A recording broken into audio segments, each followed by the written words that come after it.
पोती पुराण गाता तुम्ही दप्तरात नको. कोणतं दप्तर बोलायचंय तुम्हाला? ज्ञानाचं. आपल्याला सांगत आहे आपल्याला. आता तुम्ही मगाशीच म्हटलं डॉक्टर बाबासाहेब आंबेडकरांनी सांगितलं काय? शिका, संघटित व्हा आणि संघर्ष करा. कुठे तुमची संघटना आहे? कुठे तुमची संघटना आहे? आज तुम्ही संघटनामध्ये वाटते तुम्हाला आमचं संघटन आहे? वाटतं का?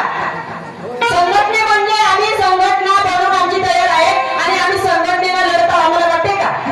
आहे का आपल्याला एकटा खासदार आहे, आमचा आमदार आहे, कोणी पंतप्रधान आहे, ती एक द्रौपदी मुर्मू राष्ट्रपती बनली आहे, तर त्या बाईला तिथं उपस्थित होऊन दिलं नाही.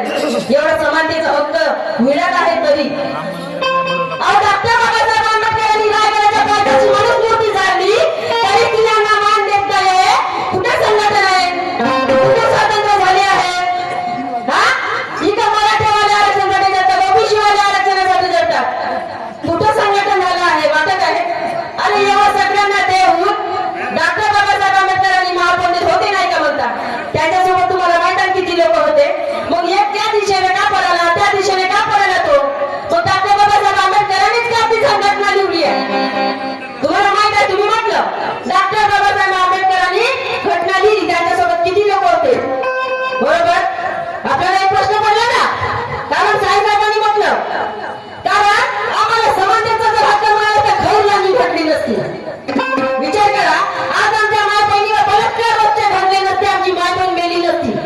तुम्ही म्हटलं शेतकरी फाशी घेऊन मरते, शाही साहेब मोदी सरकारने विचारा ना तो काम करते. मी मोदी सरकार नाहीये. मोदी सरकारला विचारा की आमचा शेतकरी फाशी लागून का मरते? आमच्या शेतकऱ्याला आमच्या शेतकऱ्याचा भाव का मिळत नाही? कोणाचा गुन्हा आहे? आमचा आहे. कारण आमच्यामध्ये संघटन नाहीये. संघटन असतं तर आमचे हक्क आम्हाला स्वतः मिळवता आलं असतं.